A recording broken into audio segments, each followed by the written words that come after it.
This is the FCB Podcast Network.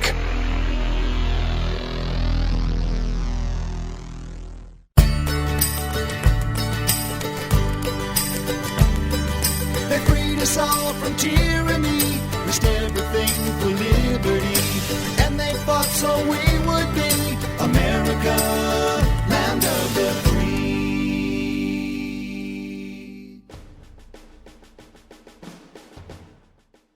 Hi, welcome back to the Growing Patriot Podcast, American History for Kids.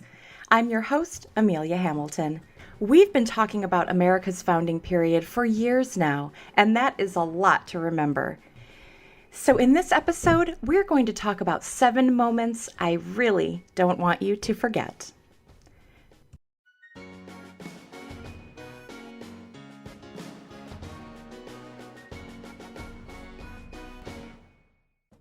First up is the landing at Jamestown. People came to America for a lot of different reasons. But the first people to colonize America had one particular thing in mind: gold. The Spanish had found gold in South America, and so the English were hoping to find gold in what they would come to call Virginia. So let's back up just a minute. So at the end of the 16th century, that was the 1500s, Queen Elizabeth I of England was on the throne. She never married, so she was called the Virgin Queen. Sir Walter Raleigh was a famous adventurer and one of the Queen's favorites.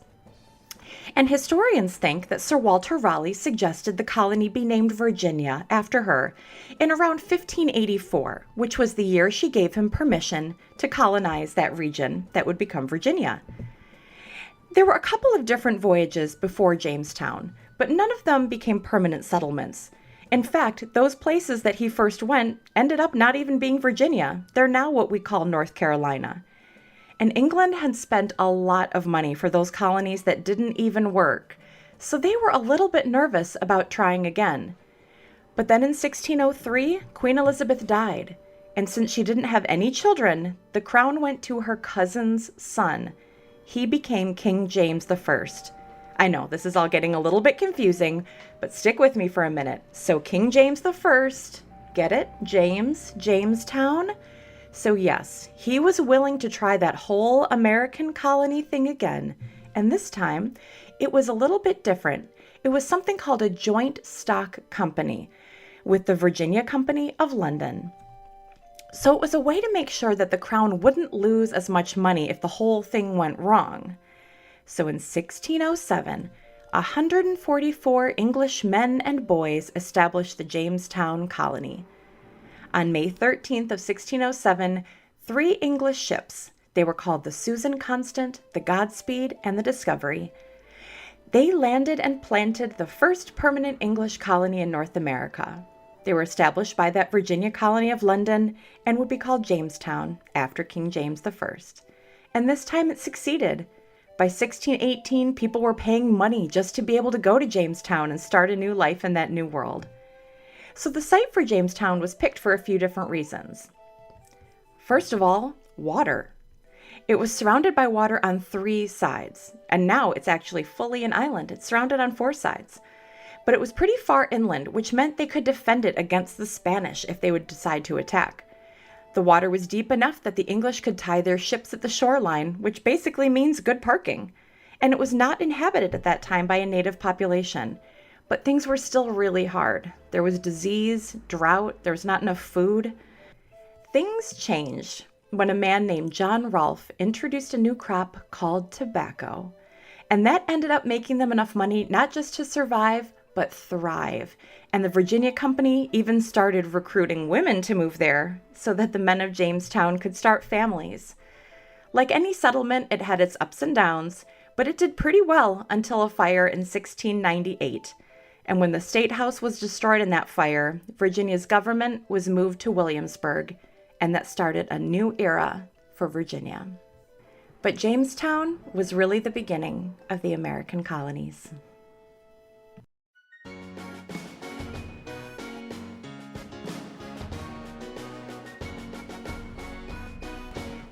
The second thing that I really want you to remember is the intolerable acts. So So it can be hard when you start to grow up and people still treat you like a kid, right? But it was really hard for America because they were an ocean away from the king, and that's who was treating them like a little kid. He had no idea what life was like in America, and he was still trying to tell them what to do? And the colonists had no voice at all. Remember, the big phrase to remember is no taxation without representation. And then things became intolerable, which means it got so bad that no normal person would be able to take it. And it got to that point with what the colonists called the Intolerable Acts in 1774. But what they were really called were the Boston Port Act, the Massachusetts Government Act, the Administration of Justice Act, and the Quartering Act. So here's what each of them were all about. First, the Boston Port Act. Parliament passed the bill for the Boston Port Act in March of 1774, and then King George III gave it his royal assent to make it official in May. Basically, it said that the port of Boston, where the ships go, couldn't do business anymore. Mostly, but it could still receive things that the British Army needed. And they said that it couldn't reopen until Boston paid back the cost of what they destroyed in the Boston Tea Party. And the king decided that they were obeying British laws well enough. And then Britain decided it was safe to use the harbor again. So it was really all up to the king still.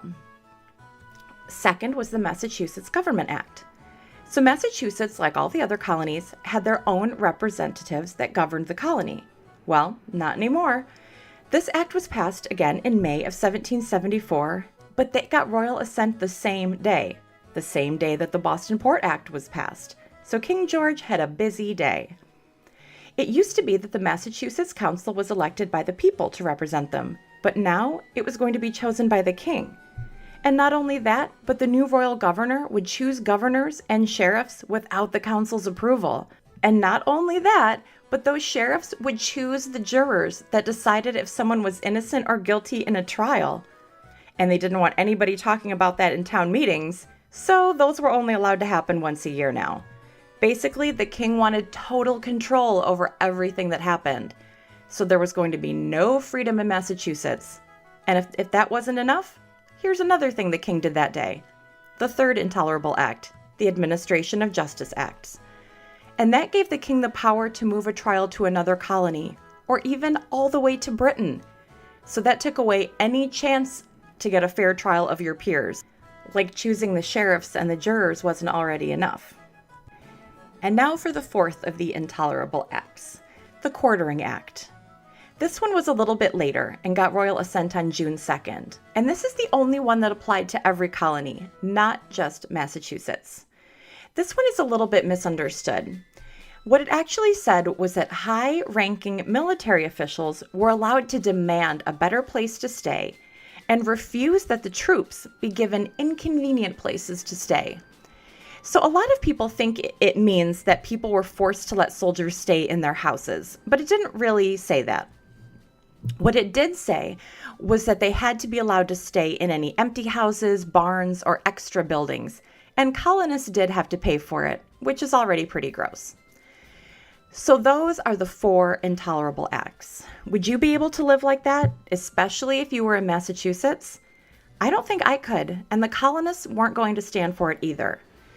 And keep in mind that even though most of them only applied to Massachusetts, the colonists could see that it could apply to any of them if they misbehaved, like the people in Massachusetts had, or like the king thought they had. And any of them could be next if they did something that the king or the royal government didn't like. Any colony could be next. So if they didn't stand together as the 13 colonies, there would be nobody to stand up for them when the time came. They all had to stand up for each other.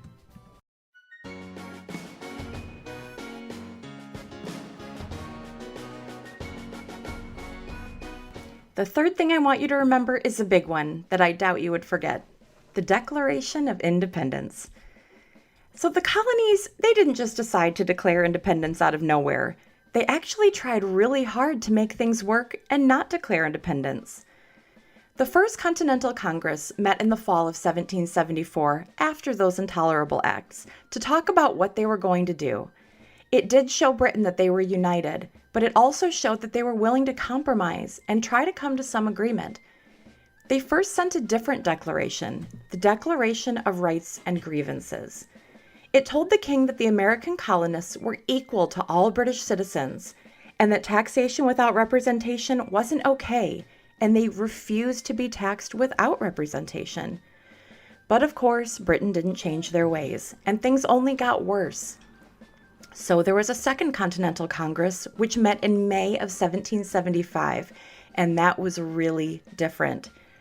First, they sent an olive branch petition in July of 1775, and an olive branch is sort of a peace offering. It was a last try to avoid war, even though honestly a lot of our founders knew it wasn't going to work, but they really wanted to try. And then of course, as we all know, a year later in 1776, America declared independence. And it's hard to say what a huge deal that was. It put down in writing the idea that all men were created equal and that we all have the right to life, liberty, and the pursuit of happiness. We're really used to that idea now, but at the time, it was brand new. People had never heard of such a thing before. So the Declaration did a few things. As for what it did, the name is in the title. It declared that we were independent, but it also explained why we wanted independence.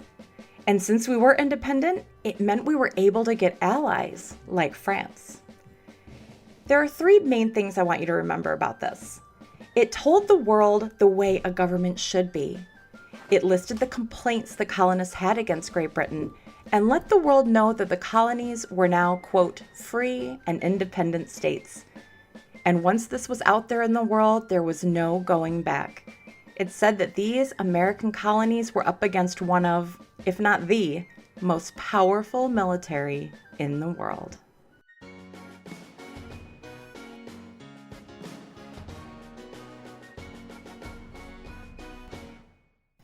Up next, the Articles of Confederation.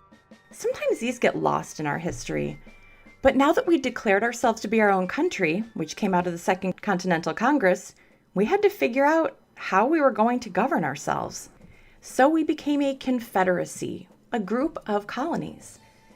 So we created a name of our 13 states as the United States of America. The Articles of Confederation said that the governments of the states still held most of the power, and that the states combined were responsible for helping to protect each other from attacks. The Articles of Confederation worked pretty well throughout the Revolutionary War, but afterwards, they really weren't strong enough to keep us together, which we'll talk about in a few more minutes. So ultimately, they failed because they were crafted to keep the national government as weak as possible, and there was no power to enforce laws. There was no judicial branch, no national courts. It was enough to keep us together through the Revolution, and what came next would be even better.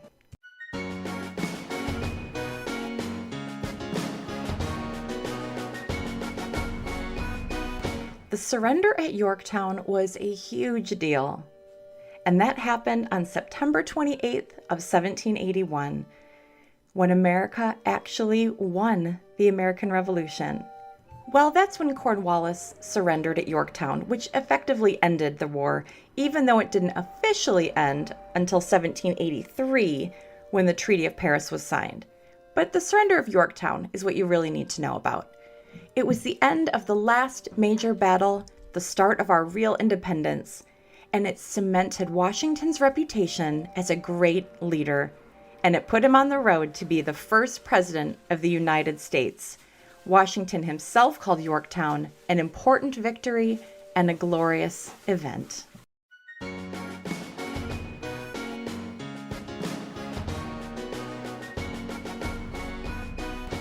Remember I said when the thing that came after the Articles of Confederation would be even better?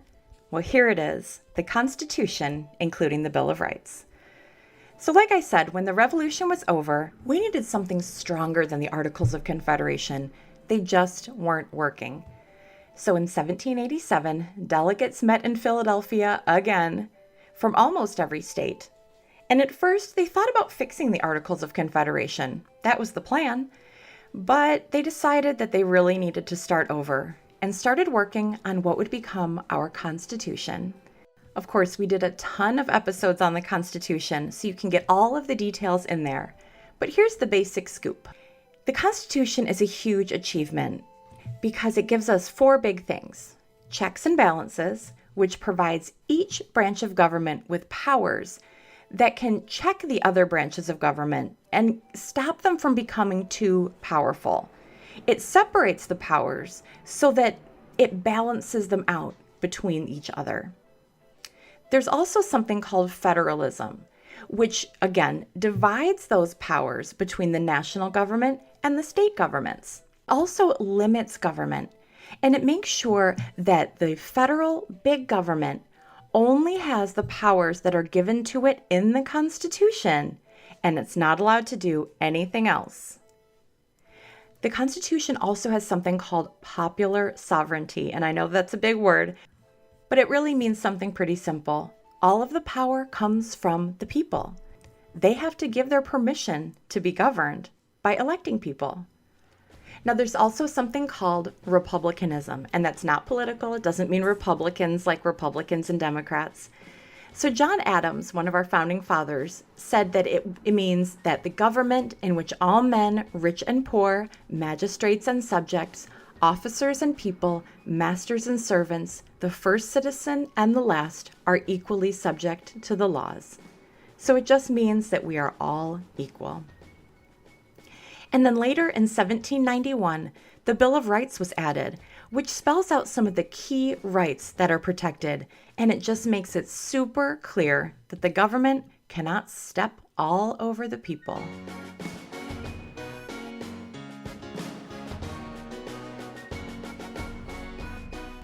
And the last big moment that I want you to remember from our founding is George Washington's inauguration. This one always seems to me like the moment when America was really on its own. Not that it wasn't before when we declared independence or when Cornwallis surrendered at Yorktown, but once it had its own leader, it just feels different to me. The king wasn't just gone, he was replaced. And this happened on Thursday, April 30th, 1789, on the balcony of Federal Hall in New York City. Even though Washington had actually been president for almost 2 months at that point. He found out he was elected on April 14th. He left his home in Mount Vernon in Virginia 2 days later and headed to New York, but April 30th was the big day. The oath was administered by Robert R. Livingston, the Chancellor of New York, and then he shouted, "Long live George Washington, President of the United States."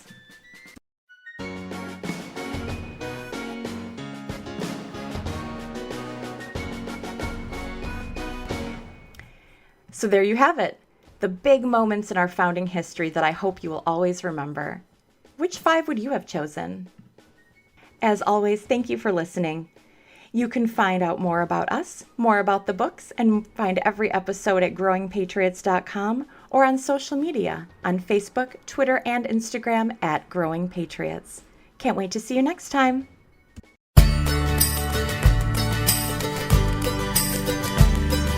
They freed us all from tyranny, risked everything for liberty, and they fought so we would be America, land of the free. This has been a presentation of the FCB Podcast Network, where real talk lives. Visit us online at fcbpodcasts.com.